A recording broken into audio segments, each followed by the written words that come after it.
bahkan mengucapkan nada tinggi pun saya tidak pernah. Nggak tahu kenapa. Tapi nggak tahu kenapa mereka takut sekali sama saya. Jadi dalam hal kepemimpinan itu saya idola saya mungkin Pak Harto. Pak Harto tuh nggak pernah marah. Tapi semuanya in order gitu. Jadi kadang-kadang marah-marah itu sign of weakness. Menurut saya ya, kadang-kadang orang yang sering marah-marah itu sign of weakness. Karena saya nggak pernah lihat, jarang banget. Bang Lulu mungkin lebih pengalaman. Kalau preman yang semakin jagoan, jarang marah-marah. Bener nggak, Bang Lulu? Justru kalau kita ketemu preman yang sering marah-marah, itu sign of weakness. Sign of weakness. Baru setengah jagoan nih. Mungkin juga. Baik. Nggak tahu.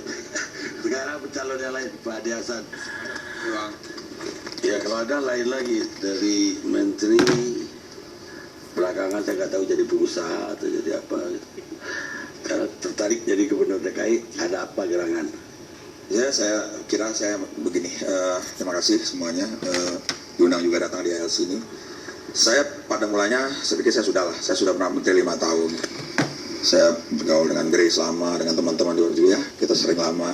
Tapi kemudian saya melihat bahwa beberapa teman-teman tokoh-tokoh datang, ya maju deh, kenapa gitu kan? Terus kemudian ya teman-teman banyak lah, ya ada Bung Victus barangkali di sini, dari pendeta juga maju. Saya bilang kenapa sih masalahnya? Ternyata ada masalah satu. Saya bilang kalau untuk Pak Ahok ya, saya beda visi dan misi. Saya bilang waktu itu sama Grace juga, yang baiknya akan kita ambil, e-budgeting itu kita ambil, ya soal e-budgeting itu penting. Kemudian untuk menciptakan good governance itu oke. Tapi persoalannya begini Bang Arni. Jakarta ini tagline-nya Teguh Beriman. Kenapa saya maju? Karena akhirnya harus diluruskan. Pembangunan Jakarta ini harus mengacu kepada motonya Teguh Beriman itu. Betul kata Ahmad Dhani tadi. Jadi misalnya ya, saya bilang beda visi. Saya bilang kenapa? Kita ketika menghadapi prostitusi, itu beda sekali saya dengan pendekatannya. Kalau beliau kan memberikan sertifikat daripada kotoran-kotoran manusia beredar, taruh di satu toilet, kemudian di situ nanti disuntik-suntik tiap bulan orang datang. Kok saya tidak? Pikiran saya tidak boleh ada prostitusi di Jakarta. Karena Teguh Beriman. Bagaimana caranya? Ahli profesi, idoli bisa, Bu Risma. Saudara Anton Medan pernah bilang sama saya di TV One, katanya nggak bisa kalau prostitusi, betul kan? Dari zaman Nabi ada. Saya klarifikasi, Nabi nggak ada zaman itu. Tidak ada yang namanya prostitusi zaman Nabi. Coba tolong buktikan sama saya. Saya katakan sama, jadi jangan kita mengaku sejak zaman Nabi tidak bisa hilang, bisa. Kalau kita ahli profesi. Tapi kalau dia disuntikin, kemudian dikasih sertifikat, kemudian dia itu satu pendekatan. Kemudian saya melihat tadi betul Grace. Saya lihat oke. Kalau kita lihat orangnya tidak bisa bergantung pada seorang tokoh, sistem.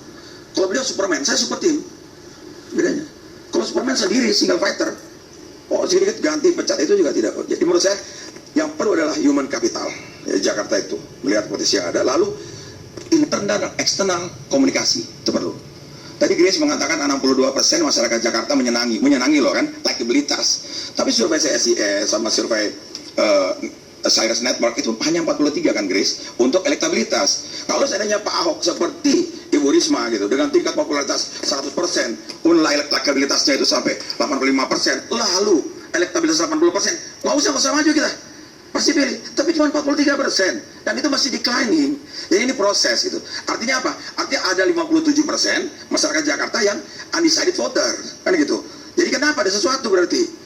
Nah untuk itu saya bilang, oke, look before you leap. Lihat sebelum melompat. Saya dari kecil 4 tahun saya dari Jakarta, walaupun saya bukan orang Betawi. Saya kira di Ulung kita berteman lama ya. Sejak saya ketua KNP Jakarta Pusat, ketua KNP Jakarta, wakil ketua KNP Jakarta, ketua KNP Jakarta, saya tanya beliau, saya Taufik siapa lagi, Bung Taufik semua teman-teman. Dan saya pikir ini saatnya. Jadi kalau tadi, kemudian pembangunan ini tidak bisa ke arah pembangunan yang sekuler, kapitalis sekuler. Kita harus nasionalis religius. Saya lihat diarahkan ke sana gitu loh. Sepertinya kapitalis. Contoh saya di Singapura, saya katakan begitu. Naik sopir taksi. Dia bilang, enak di Indonesia. You bisa punya rumah. Kami di sini tidak bisa punya rumah. Kenapa? Kami hanya punya hak pakai 90 tahun. Lalu kami kredit, bayar umur 70 tahun. Kalau saya mati 70 tahun, saya wariskan ke anak saya 20 tahun saja. Setelah itu anak saya 20 tahun memiliki, diambil lagi pemerintah, anak saya mesti bayar terus. Nah ini yang saya lihat. Saya setuju kalau orang itu dimasukkan di apartemen atau di rumah susun, tapi kemudian dia kontrak kan, dia bayar tiap 3 bulan, kapan dia memiliki? Nah ini menurut saya pendekatannya. Kemudian jangan pendekatan top down. Apa-apa dari atas, kerahkan kiri, ke kanan, harus bottom up. Jadi bagaimana kita community development based on society. Saya melihat pembangunan di Jakarta, mohon maaf kalau saya gubernur, pertama saya akan melakukan moratorium terhadap pembangunan hotel-hotel di Jakarta, moratorium terhadap pembangunan mal-mal di Jakarta terlalu besar. Kalau bisa dasar bangunannya udah nggak diperhatikan. Bang, abang lihat coba, orang ini ya, density kan terlalu padat. Di dalam tembok-tembok besar itu, di situ ada villa, ada rumah-rumah bagus, kolam renang. Di balik tembok itu ada rumah yang berhadapan dengan kamar dapur, dengan ruangan tamu, kacau. Saya di sosiologi S2 UI, Visip UI ada Profesor Paulus Rotulung melakukan penelitian di Johar. Itu sangat kumuh. Akhirnya apa yang dilakukan oleh sosiologi UI? Kita cari apa? Mereka patungan, Profesor Paulus ini bikin satu untuk tempat untuk bermain mereka. Dibuatlah alat musik. Kita kasih alat musik dan mereka akhirnya tadinya tawuran, jadi ikut main musik karena ada kanalisasi. Sehingga pada suatu ketika kami main di atas kali, Mas Saifullah tuh masih jadi wali kota, nyanyi bareng-bareng saya bertemu Profesor Paulus dengan band Profesor waktu itu. Nah, artinya bahwa pembangunannya tidak bisa kita ke arah kapitalis sekuler, harus berbasis kepada sosial di masyarakat. Misalnya, saya di SD Al-Azhar dulu. Kelas 3 SD saya, kelas 6 SD saya ikut lomba pidato juara 3 se-Jakarta Selatan. Itu sampai sekarang gornya itu masih begitu-begitu saja. Memang hari ini bukan pangkal, ujung dari sebuah perjalanan panjang sejarah. Pak Ahok ada di ujungnya. Tapi kita harus hentikan ini. Kalau terus dibangun sistem kondominium, sistem mall dan sebagainya, di mana masyarakat yang marginal ini akan tetap termarginalkan. Dia tidak akan pernah masuk menjadi pemilik daripada. Apalagi sekarang di Jakarta ini hanya tinggal 13% orang Betawi statistiknya. Karena ada yang saya dapat dari teman-teman, statistiknya ya, artinya penduduknya pindah ke Citayam, ke Depok, ke Cibubur, berapa? Menurut BPS 27,7. Ya, oke. 27,7. Peringkat 2, peringkat pertama Jawa 32%. Nah, oke. Jadi itu, maksud saya makin hari makin ke pinggir terus, termarginalisasi. Bagaimana mereka diberdayakan? Misalnya olahraga, saya main bola 5 tahun. Spirit of the nation itu dikatakan. Lapangan sepak bola hari ini. Saya pernah ribut, Bang, bukan ribut, ada selang kata dengan Pak Gubernur Sutioso waktu itu saya kira Mas Saita tahu tuh. Soal lapangan sekolah Menteng. Kenapa? Karena solusinya di olahraga. Tapi Bang Kandi lihat, di kampung-kampung nggak ada tempat bermain. Gimana caranya? Belilah 5 atau 7 rumah di situ, bikinkan 2 lapangan futsal. Di setiap kelurahan, di setiap tempat mereka berkumpul. Inilah pembangunan yang menuju ke arah yang community development based on society tadi. Bukan pembangunan yang kapitalis sekuler. Karena tagline-nya adalah Teguh Beriman. Ini mau saya gini, kalau orang Islam jadilah dia orang Islam yang benar, orang Kristen jadilah orang Kristen yang benar. Siapa fasilitasnya? Nah, ini kan ada tuduhan seakan-akan saya anti, padahal tidak. Terus Muhyiddin itu, saya menteri, speechwriter saya, dia orang Katolik. Sampai sekarang saya bergaul, saya jadi menteri Bang 5 tahun. Setiap Jumat wajib ngaji. Tanyakan orang Katolik yang nonton sekarang. Tapi pada saat yang bersamaan, yang Kristen wajib okumene, gabung. Profesor Dr. Paulus James Takudung yang pegang. Setiap tahun kami berangkatkan dengan uang yang saya kumpulkan dari gaji untuk berangkat 2 orang naik haji, 1 saya kirim ke Lourdes yang Katolik, 1 saya kirim ke Protestan. Tapi hari ini kan saya dibully seakan-akan saya anti Kristen. Karena apa? Omongan yang salah dari seorang Pak Ahok yang sudah berjanji kepada saya 4 mata untuk tidak diomongkan kemana-mana. Tiba-tiba beliau bicara di forum dan kemudian saya habis dibully bisa-bisa. Ini yang saya kira bahwa makin begitu makin saya oke, kita maju, nggak ada masalah. Nah, itu persoalan. Jadi persoalan Jakarta ini kalau dia memang tagline-nya Teguh Beriman, mari kita bangun. Jadi menurut Anda dia itu kapitalis sekuler? Ya, cara-cara pembangunannya. Dan selalu Superman. Beliau ada kelebihan, harus kita tahu. Ya kelebihannya ada. Tapi jangan Superman, harus super team. Gitu loh. Bangunan segitu. Dan tadi saya katakan bahwa kalau kita ke arah kapitalis sekuler, mau dibawa kemana kita? Ini Teguh Beriman. Nah, itu yang saya katakan. Jadi kalau kita siapkan sarana prasarana buat orang Kristen, buat orang Hindu, buat orang Buddha, buat orang Islam. Jalan dengan baik. Nah, tapi saya mengerti orang-orang Buddha seperti Mbak Grace, ya kan, mengatakan beliau adalah yang baik. Ya, oke, sah-sah saja. Masih relatif kan. Menurut Mbak Grace baik, menurut saya masih ada kurangnya, wajar. Saya juga demikian. Saling kita menghargai betul, Bung Anton, ya kan? Ya sama, saya ketua KMP juga, beliau KMP Jakarta Pusat. Saya ketua KMP Jakarta, dia di Jakarta Pusat nih. Jadi saya kenal Jakarta. Jadi kalau saya maju cuma 3-2 saya maju, malu saya. Ngapain saya ngerti Jakarta? Orang saya puluhan tahun di Jakarta kok, Bang. Iya, ini tahu kalau dulu ya. Artinya look before you leap, lihat sebelum melompat. Tetapi kalau misalnya saya realistis, ada yang bisa lebih tinggi dari saya, untuk apa saya paksakan? Kan masih berjalan. Itulah kira-kira. Baik, oke. Makasih. Bagaimana Ifad Husen, mudah-mudi Ahok, jadi nggak dapat sahabat Ahok, mudah-mudinya kita undang. Ada tanggapan terhadap 2 pembicara terakhir?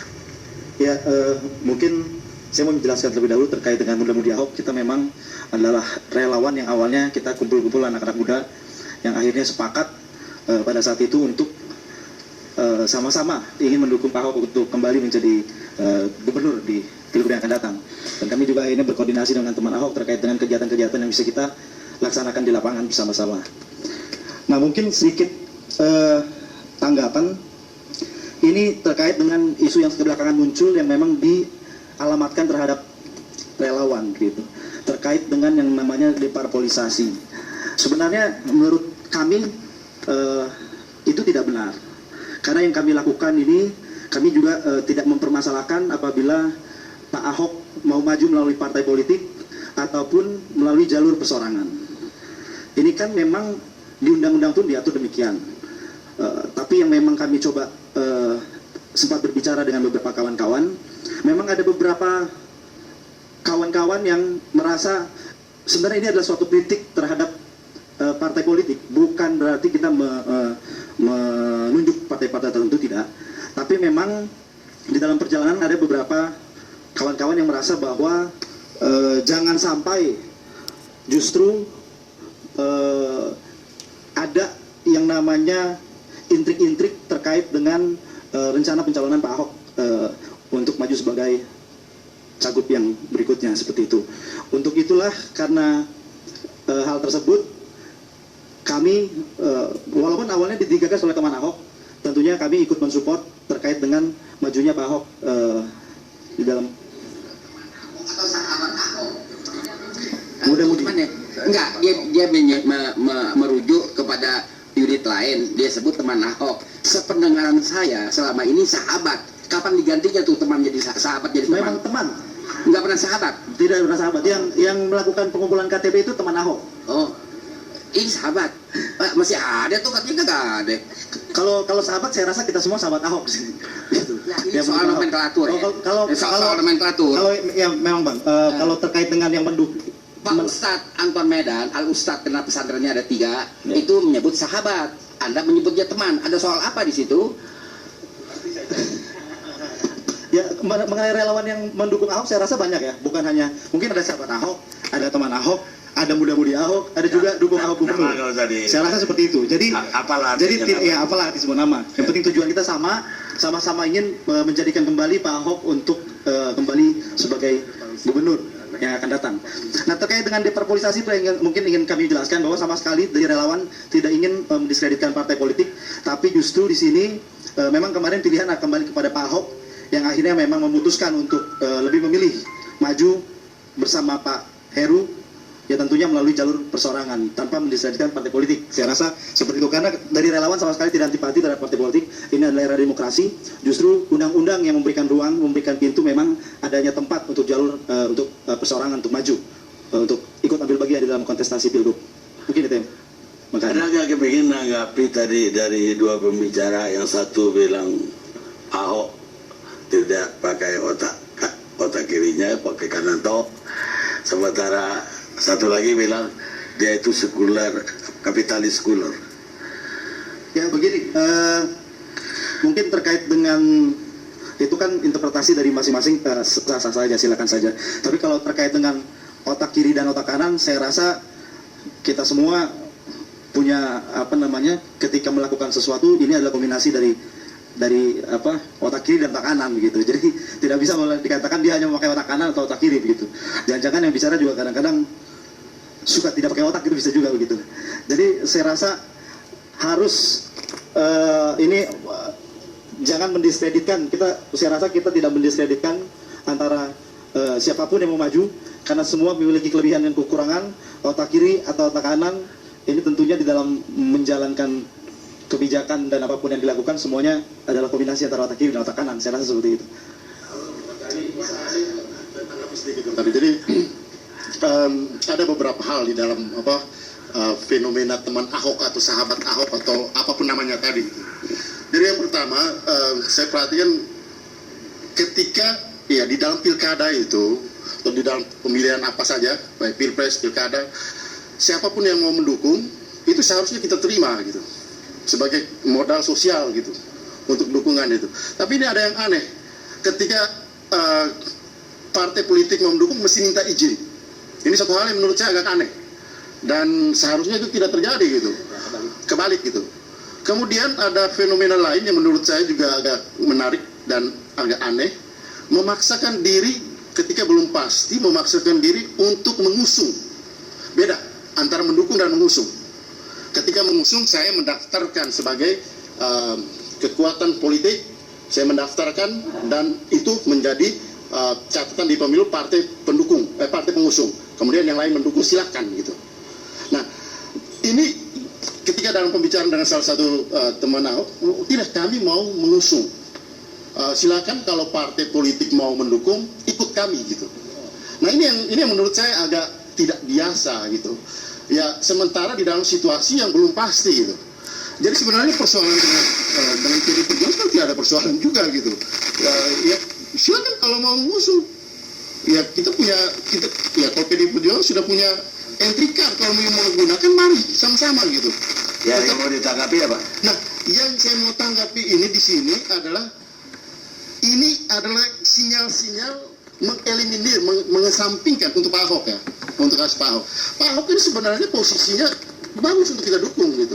Tapi kenapa menyingkirkan pendukung-pendukung orang lain yang mau mendukung Pak Ahok gitu? Nah, ini yang menurut saya tidak wajar. Jadi sahabat ini menyingkirkan yang lain. Menyingkirkan yang lain. Jadi, baik, Pak Lulung sekarang. Saya terlalu klasik ya kalau saya mendengar tadi ada deparpolisasi. Karena kalau boleh saya evaluasi barangkali, jangan dianggap saya adalah tokoh kontroversi terhadap Pak Ahok. Saya sejajar dengan beliau dan saya sering memberikan masukan, namun kemudian tafsirnya berbeda. Saya dianggapnya selalu melakukan hal-hal yang tidak kewajaran. Jadi kalau saya boleh evaluasi, deparpolisasi itu ada sejak tahun 2013 pertengahan. Kenapa? Ketika DPR dan MPR sedang melakukan pembahasan Undang-Undang MD3. Ini masih prematur. Pak Ahok dari Gerindra. Ini salah satu. Ya. Yang kedua, pada waktu pembahasan anggaran belanja 2015 dia mengatakan supaya masyarakat tidak lupa ini. Karena masyarakat kita cepat lupa. Dia katakan ada uang siluman yang dilakukan oleh anggota DPRD DKI itu 12,1 triliun. Saya kejar itu. Saya kejar, dia balik kepada tahun anggaran 2014, kemudian dia katakan bahwa ini ada indikasi nih, deparpolisasi, bahwa dia katakan DPRD adalah Dewan Perampok Rakyat Daerah. Ini ironis sekali saya katakan. Nah, oleh karenanya saya sependapat dengan Pak Andreas tadi, masuk saja ke substansi barangkali. Saya sudah dari kemarin mengatakan bahwa aneh sekali dan ironis ketika saya katakan bahwa ada Pak Ahok mengatakan bahwa dikatakan saya terima kasih dengan Nasdem yang begitu ikhlas untuk mendukung saya, dan sebentar lagi PDIP mendukung saya, ya mudah-mudahan ikhlas. Kemudian dikatakan ya harus izin dulu. Nah, ini artinya ada indikasi persoalan yang tadi saya bilang. Nah, kemudian kalau kita hitung-hitungkan ini sangat naik. Katakanlah hari ini PDIP itu 28 kursi kali 45.000, udah berapa Pak? Yang kemudian Partai Persatuan Pembangunan 10 kursi kali 45.000, berapa? Yang saya maksud sekarang, Pak Ahok itu pada basis yang namanya media, sedangkan partai pada basis kerangka struktur yang benar-benar dari grassroots. Oleh karenanya saya tidak yakin kalau Pak Ahok sampai hari ini mendapatkan KTP itu 1 juta. Oleh karenanya dia gundah. Dia coba-coba pressure PDIP, terus dia kebablasan. Makanya saya katakan bahwa Pak Ahok ini over PD, Pak. Over PD. Ini bukan menanggapi itu lagi. Itu nanti gilirannya. Saya mau tanya Bunda Budi. Ini kan wakil gubernur, nama baru. Saya juga baru dengar tuh Heru. Saya pernah waktu ALC juga, waktu pemilihan presiden, pemilihan gubernur DKI juga, Pak Jokowi. Saya tanya, kalau Anda nanti beralangan jadi gubernur, siapa yang menggantikan Anda jadi gubernur? Waktu itu dia jawabannya bagus kan, Pak Kani dipilih jadi gubernur aja belum, udah tanya beralangan. Saya tanya lagi tentang calon gubernurnya Ahok, apa dia yakin Ahok bisa jadi gubernur? Kalau dia cuma ketawa. Sekarang bagaimana pendukung Ahok bisa yakin seandainya Heru nanti menjadi gubernur menggantikan Ahok, kalau ada halangan, nggak tahu jadi presiden dia nanti. Silakan. Ya begini, pertama pada prinsipnya kita waktu itu mendukung siapapun calon wakil gubernur yang dipilih Siapapun yang dipilih. oleh Pak Ahok. Nah tentunya ketika dia milih Pak Heru, nama Pak Heru ini kan sudah muncul sebenarnya bukan baru-baru juga, sudah cukup lama begitu. Dan memang Pak Heru juga dari rekam jejaknya kita lihat juga dia bagian dari yang turut mendorong transparansi anggaran di DKI Jakarta. Jadi adalah sosok figur yang juga cukup bersih. Jadi tentunya kalaupun hal tersebut terjadi, saya rasa juga kita jauh lah kalau berpikir apakah nanti Pak Ahok akan seperti apa. Tapi kalaupun itu terjadi, saya rasa juga Pak Ahok sudah mempertimbangkan dengan matang siapapun nanti